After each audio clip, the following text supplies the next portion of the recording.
Welcome to the Designated Drinker Show, the podcast that's raising the bar on craft cocktails. I am your host, Louise Solis, and with me, as always, is my very, very talented friend, who is a woman who can shake things up and ice them down, the mixtress, DC Gina. Hi, Louise. That's a very good intro. I like that one. You like that? It should be more like she can drive everyone stir crazy and then, and shake it out at the end. There you go. That works. It really does. Maybe I should run my script by you ahead of time. Yeah, but then you wouldn't be surprised. I know. Then I'll add that to my list of the crazy of every day. Exactly. So, Gina, I did a little dictionary thumbing today, believe it or not. And really, I guess no one has a dictionary on their desk anymore. We all know that's a lie. But all right, so if you look up the word transition in the Webster Dictionary, the first definition it gives you is a change or shift from one state, subject, place, etc. to another. So with today's episode, I'd like to put that word into action and to help others start their transition. A transition towards acceptance, a transition toward love and understanding, and a transition, God help us, that will help us all become better humans. I know it's a tall order, but I think today's Designated Drinker is going to help us get there. From Capital Pride Alliance, please welcome the very tenacious, very lovely, and someone who I can't wait to have drinks with very soon, Consuella Lopez. Welcome to the show, Consuela. Hi, Louise and Gina, and thank you for having me on the Designated Drinker Show. I am a Capital Board member. You are? Yes, and I've been with the organization for probably about a year and a half, 2 years, but I've gone to every Pride since it started, and I've always been very good friends with the board members. So I always hung out in the same spaces. We went to the same parties. And I was connected through Capital Pride through a nonprofit that I helped start called Casa Ruby that I'm no longer working there anymore. And it was just a connection of having sat on various boards, such as the Mayor's Board of LGBTQ Affairs, and also at Whitman Walker, a very popular LGBTQ clinic. And I started to want to know more about Capital Pride Alliance and what it meant to host such a big parade during the middle of the year, once a year, the festival. I've always been treated as a board member, but I didn't really have the title. So you did all the work but we got no reward. Is that what you were saying? No.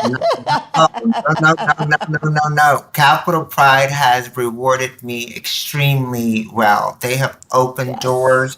They have rolled out the red carpet. They really wanted to be inclusive towards the trans issue because for such a long time, people think it's LGBTQ.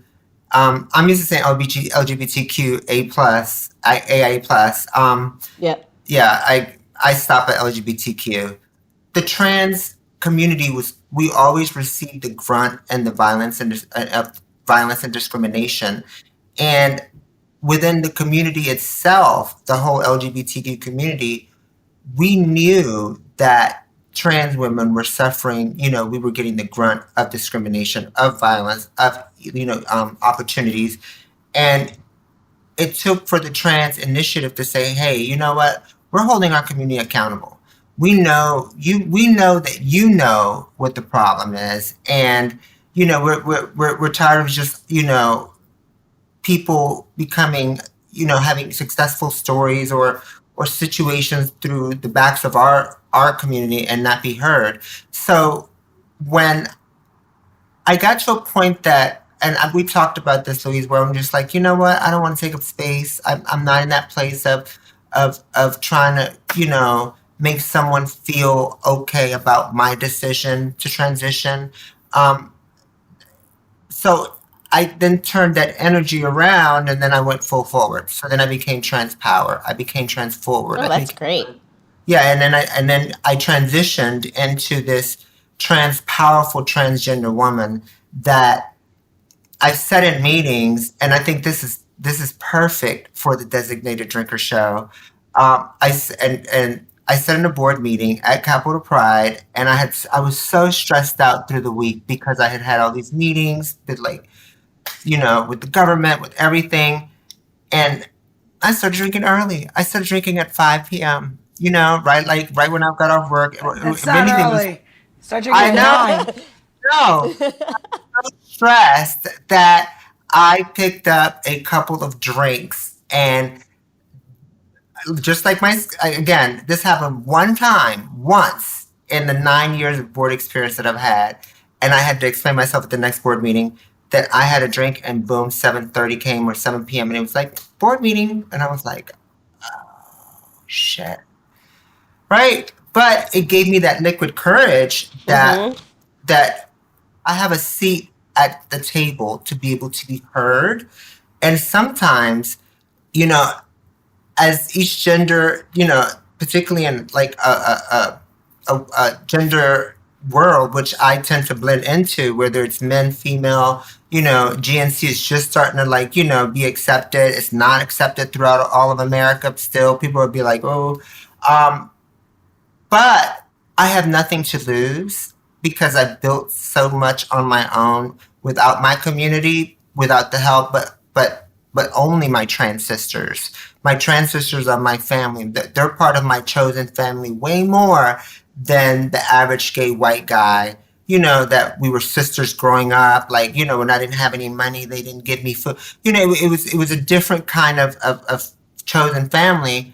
And the liquid courage, like this is I mean, this is like a little bit, I don't know if you could use this or not, but I remember hearing something on the board meeting and I just was like, you guys are playing games. I was like, you continue to step over trans women over and over and over again, and now you're going to give money to an organization that continues to fire trans women. I was like, do you know what it's like to walk into work every day and think, wow, you look around and there's no one like you? There's women, there's men, whether they're closeted or uncloseted or out, but trans people who are out and proud that you can stand and say, hey, there's one person out of my whole business that there's about 50 people, 50 individuals. You have your gay guys, you have your lesbian women, you have your bushmen that aren't even out the closet, but then you have your trans women that are like, just trying to survive. And I have surpassed. So I joined this board, and they have really taken my advice and really have ran with it. And when I say that, meaning because it takes you to be that person, it takes you to walk 10 feet in our shoes to be able to make decisions for what we want to do, right? And why we did this. And Sure. we did this, I know I did this backwards, and I'm very happy and fortunate today that I'm able to be able to sit on a show like this and talk and be able to express how I really feel, right? Instead of just being like a cookie cutter, a token trans girl, where you're just sitting there, which I have before, but not at Capitol Pride. I've sat there at the table, and I was like, but you're treating trans women wrong. You're treating trans women wrong. And each time the board meeting would go by, it would get written off. It'd get written off. It'd get written off. And I was like, and then I'm about to throw the gender spectrum into there, because men have turned trans women out. That even what's happening today with the Roe versus Wade, how dare somebody tell a person what to do with their body? I'm a prime example. Nobody told me that I couldn't transition in a world that tells you that you're not supposed to do that. And I still did it. And you think I can go and tell somebody else or think about what somebody else can do with their body? It's some bullshit. There's your word. So yeah, exactly. So this is why I think, Gina, this is why I think it's so important for us to continue to have a platform to allow these conversations to be had. Because the truth is, Consuela's story, when we were talking before, there are so many things I see about myself and my own story through her, that we're more alike than we are different. And I think that this is why we have these conversations and learn about one another, because we break down barriers when we start realizing it's not funny, but it's ironic when she talked about, men and their view of women, trans women. I'm like, that sounds vaguely familiar. And I was born a girl. And it was those same things that she was saying to me are some of the exact same things that you and I, as women, have dealt with our entire lives. And that's why I find it so incredibly important and empowering that you share your story, Consuela. So I think one thing that has I have strengthened my visibility, where my transparency has really pushed forward, is that I've crossed genders. So I transitioned at the age of 18. I was born in Nicaragua, Central America. We were immigrants, came here, we're dirt poor, and my mother always embraced me 100%. But my family, the male side, is very machismo, which is very comparison to hypermasculinity, what it is in America. Yeah. And one thing that allowed me to understand how genders work, and I'm not a gender specialist, I'm not a doctor, I'm just me, but I have life experiences, was my family, because my mother's side of the family accepted me 100%. When I say, to be exact, it was 98%. And I remember telling the 2%, you can kiss my ass. I mean, you're not my chosen name. I was like, and I don't have to talk to you ever again.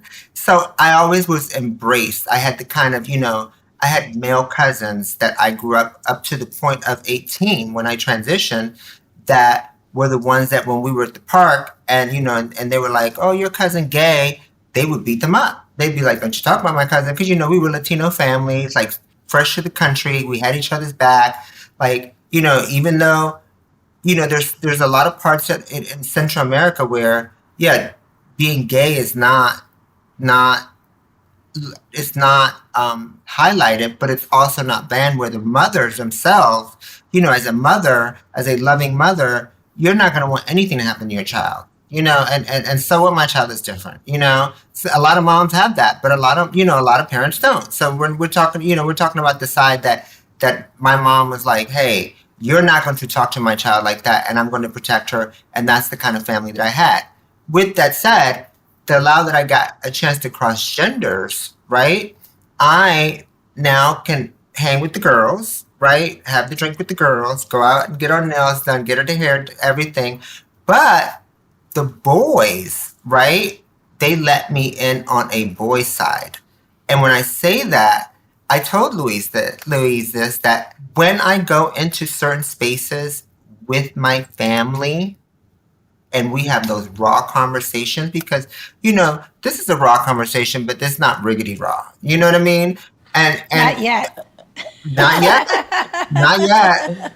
But I have sat there and I have seen how men act one way when they're with men as human species, and then I've seen how they act in front of women, either wives, their sisters, and I'm like, but I have to shut up, because if I sit there and say something and like, why are you doing that to your wife? That's so wrong. Like, they would kick me out the club.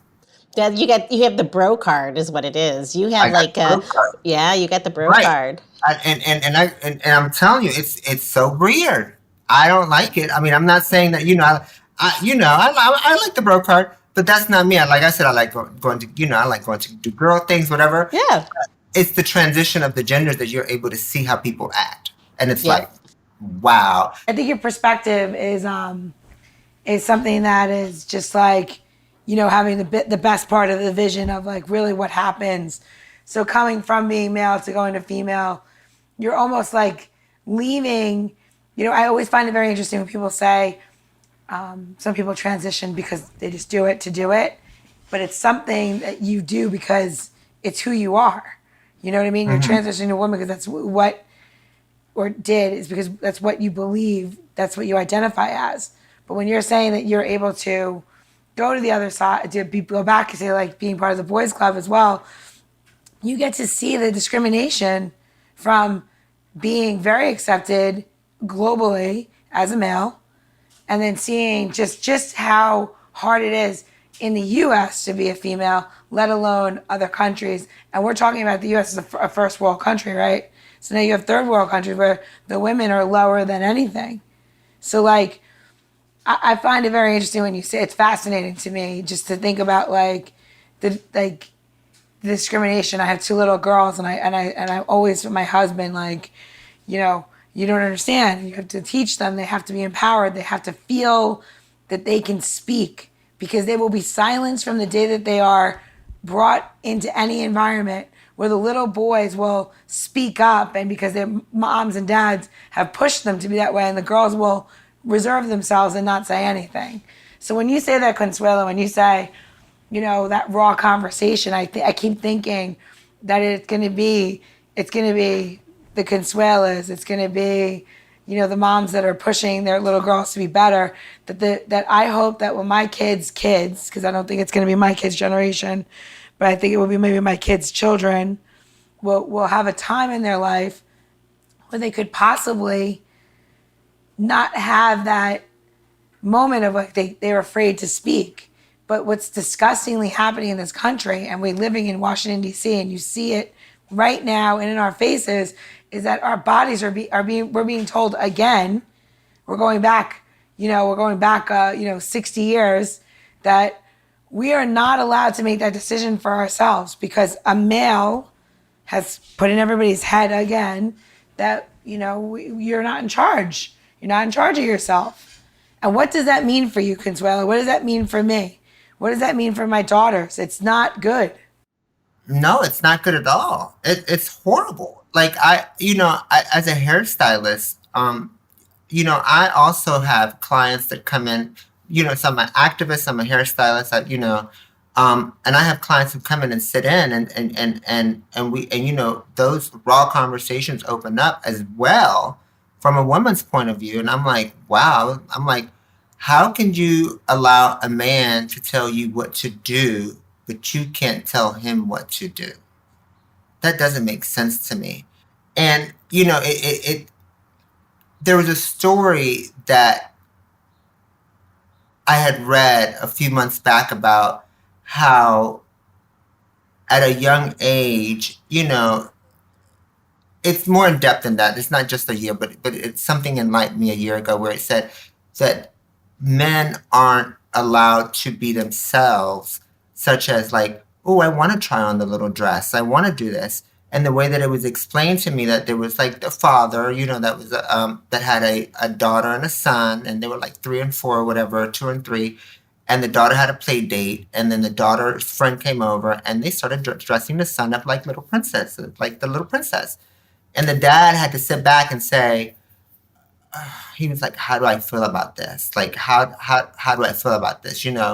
Like how boys are trained to, play with certain kind of things that, girls cannot, like girls can't be football players, but, but you can be something that's just not as aggressive when it, like there's always been this connection of men are superior, on certain things. And to me, Consuela, who's cross-gendered, I'm like, you can't touch women with a 10-foot pole, because men are just like, yeah, they're physically strong, but they're mentally weak. And like, that to me is like, okay, in this situation, what happened is that the dad had to sit back and was like, hey, should I stop the girls dressing up my son as a princess? And he had to sit back and say, hey, are they playing? Is my son having a good time? Yes. Is his brother and sister getting along? Yes. Are they not fighting? No.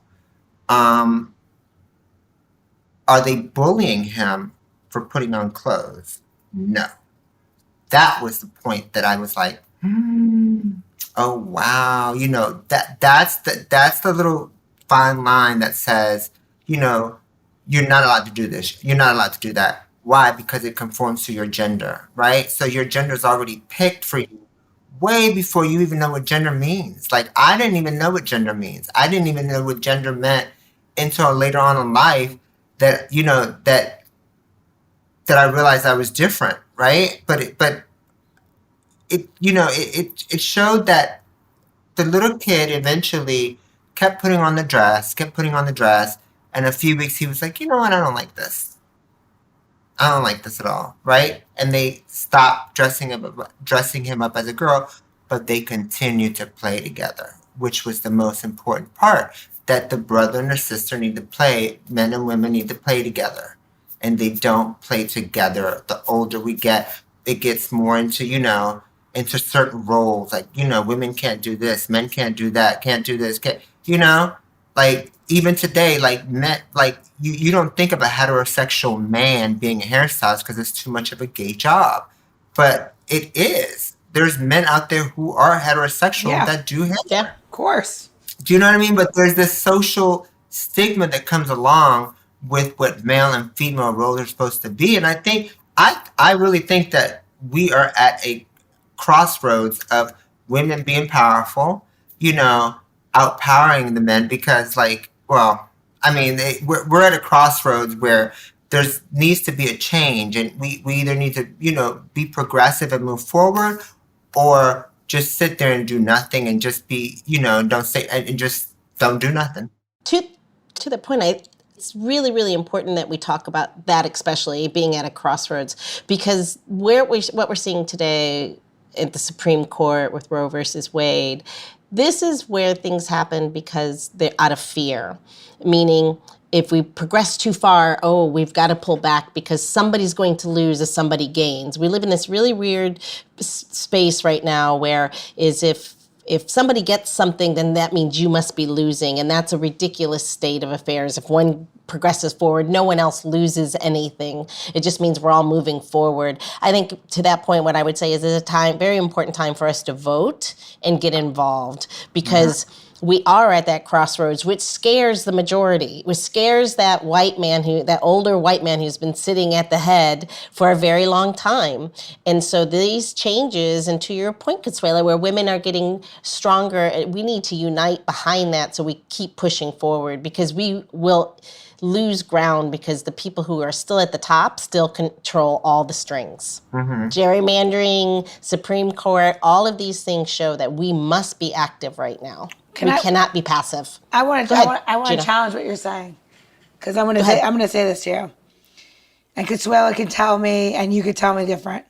The problem with women, what's happening, power. It's not that we are not organized. It's not that the gay community is not organized. It's not that. It's that we are losing to online, Instagram, should be done, fleeting thoughts, what's happening in the world. Like let's go with the war. Let's go with the war really quickly in the Ukraine.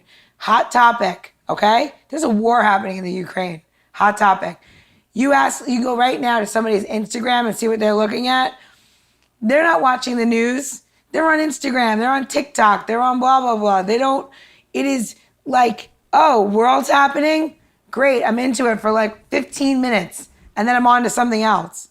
And that is something that's been created by us in our generation. I'm 45 years old. 100% I remember no internet and being very connected to my community. And then I now have the internet, and I know that there is a portion of it where you're disconnected because you're living in this alternate world of the internet.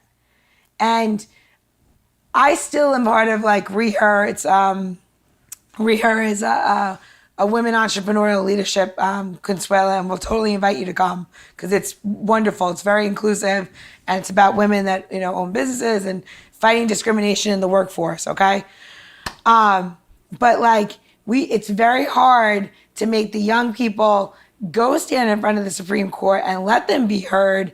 And it's not our generation that's going to be the one that loses. It's going to be the next generation that doesn't have the headspace to really commit to it. And I think that that's where our problem is. We're teaching them not to commit to anything.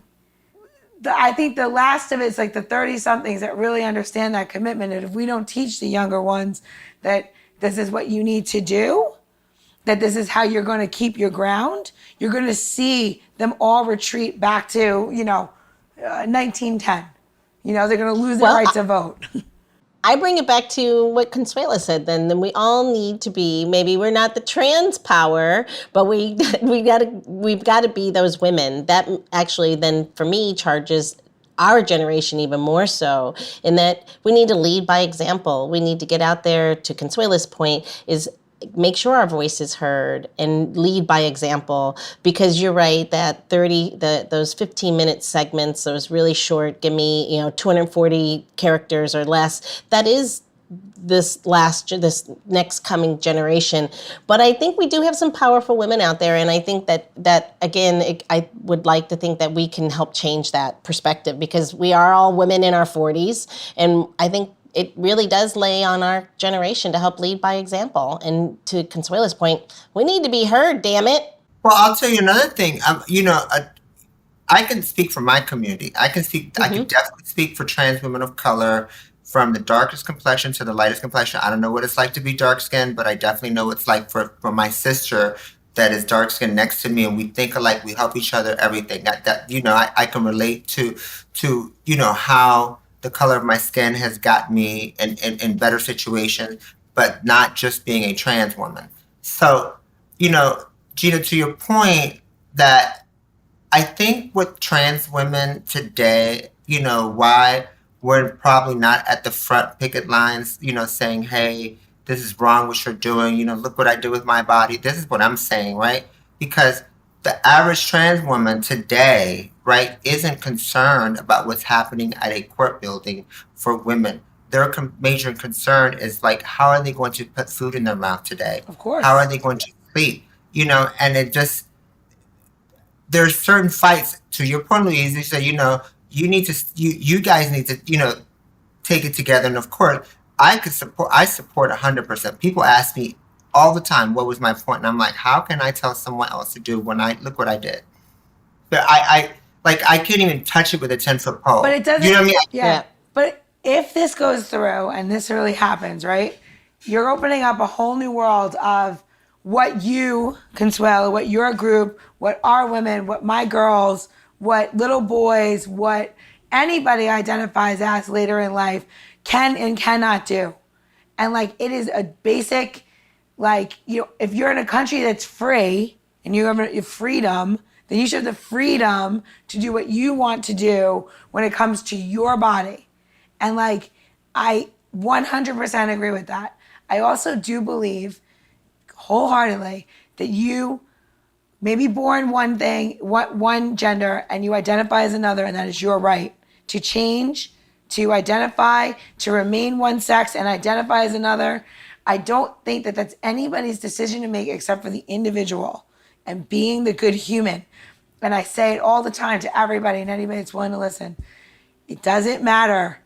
You could be all the things. You could be male, female, purple, spotted, with swirly little twirls. It doesn't matter. What they will always remember is, were you a good person? Were you good to others? Did you do anything to bring up your community, whatever your community is?